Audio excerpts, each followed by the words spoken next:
the degree to which you have the ability and the willingness to let go of the mental resistance. That's all that's stopping everything. If you are able to zap yourself or plug yourself into a lighter somewhere or an electrical cord, and you could zap yourself and give up all the mental resistance, everything that you wanted would start coming into you. It would be a little bit overwhelming. You would probably call me and say, what do I do with all these lovers and all these cars and all this real estate and all this money and all these trips I got scheduled? I can't keep up. It would be kind of like that. One of the most compelling or most often asked questions that people have when they start to understand or start to become interested or they start to resonate with the law of attraction is there's normally a real excitement as this law, this universal law, becomes resonant with their soul. They start to feel that the truth of this, they start to feel the power of the possibility of being able to create anything that they want by thinking and then simply feeling themselves into the experience of having it. That's a pretty exciting cognition or a pretty exciting possibility for somebody who's been living their entire life just knee-jerk reacting to things that have happened in their circumstances and in their environment. Like something good happens, then you react positively. Something bad happens, then you react negatively. There's this kind of being thrown around, kind of being tossed around by the circumstances of your life. And so this possibility of being able to deliberately or intentionally create something that you want for yourself, like anything you want to be, do, or have, is pretty exciting. And then what happens is that people go out and they think, well, if this is something that I would like to do, and I'm just learning about it for the first time, I must need to go learn how to do it. And where that becomes a problem is they set out to find something that doesn't exist, that they don't need. So no one that I've ever met has set out to, from a space of excitement, to learn about the law of attraction or learn about the law of creation, and then discovered from the get-go of, oh, I'm a natural at this. I don't need to go learn anything about this. Everything that I want is actually natural in the way that I operate as a human being. It's just like breathing. It's just like any other skill that's innate to us. There is not anything that you need to go learn and go do. You're as good a manifester right now as you're ever going to be. You're asking for things that you want every day. As you bump into the contrast of things that you don't want, you discover things that you do want. The only thing that there is for a human being to do to start manifesting what they want is just to simply become aware of what are the things that I'm doing with my mind in the form of my own personal beliefs or my thoughts that's stopping what I want from coming to me. It's trying to, what you want wants you, and it's trying to come to you. And what the problem is for human beings is they're doing these little things that stop them from being able to experience the things that they want.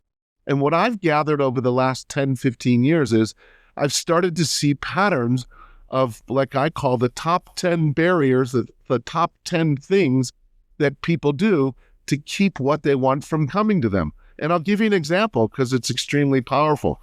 Number one is they ask for something that they want, and then out of habit, they go in and try to figure out how what they want is going to come to them, or when it's going to come to them, or who's going to be the deliverer of that. And they start to try to figure out how it's going to happen, which is just one little slice of possibilities in a world of infinite possibilities. So your mind can't think up all of the scenarios on how that thing that you want is going to be delivered to you. But if it gets stuck in this small range of trying to figure out how or when or who's going to be the person delivering it, what happens is it creates uncertainty. And that uncertainty is experienced in the form of a little bit of angst or overwhelm or fear. And that is the resistance that keeps what you want from coming to you.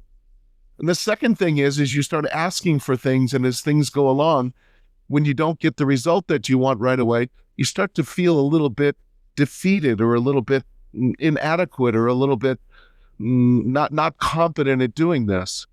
And what I've noticed with people is as they keep looking at their present time environment and not seeing the proof of the manifestation they want, as time goes by, the reason why what they want hasn't happened, the reason that they make up on why things haven't shown up or manifest for them becomes more esoteric and more out of their control. Let me give you an example.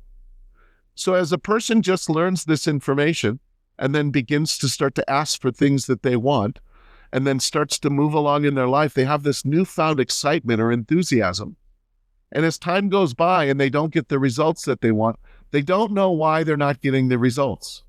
So if you're still watching this video and you've heard some things that might have resonated with you and you think there might be something possible for you, click down below, get in touch with me, let's have a conversation, and you're going to know immediately whether or not this is a match.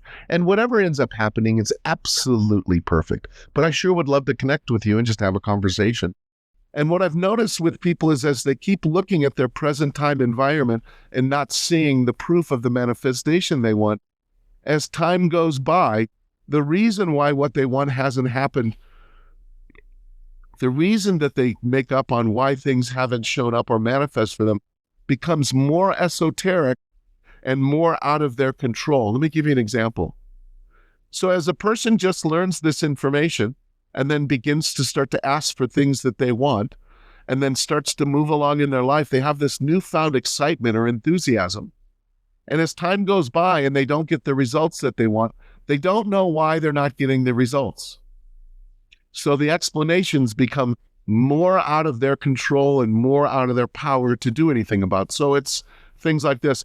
Well, that lover that I've been looking to manifest into my life, she's not going to be coming for a while because I'm making up for some past karma from how I treated women in my past life.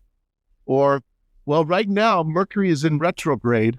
So according to my astrological sign and my North Node, I'm not able to manifest things here for a while. And they get very esoteric, but the quality and the characteristic of them is things are out of my control. And what there is for people to know is that's never the case with this law of attraction. With this law of attraction, the simplicity of it is always the same. It's 1,000% predictable. It works every single time when it's applied correctly. But when you're out there trying to find something that's wrong with how you're manifesting things, and there isn't anything wrong, it becomes very clear right away that if you're sending a message to the universe of, I don't understand how this manifestation thing works, well, then the universe is going to put everything that you want on hold because you've just made a declaration that says, I don't know how to do this. So you can't be saying to the universe, I don't know how to do this, and have your things that you want come flooding in. The vibration or the emotion of that thought and that thinking and those beliefs don't match the vibration of what it's required in order for you to have the experience of that. So how long does it take? Well, one of the things that it's really important to understand is this doesn't happen in linear time. It happens in the now. And just like yesterday when you had lunch, it was now, and you thought about tomorrow, which is tomorrow or the future.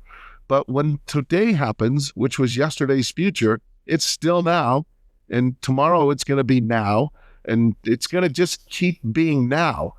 And what happens is, as you begin to build this positive momentum up, the manifestations and the evidence of the manifestation start to come in faster and more quickly. So at the beginning, it may seem like more linear Earth time in the measurement of hours and days and weeks and months. But in reality, as the momentum begins to expand, it can tilt the scales or it can kind of tip the scales over and then start to happen real fast.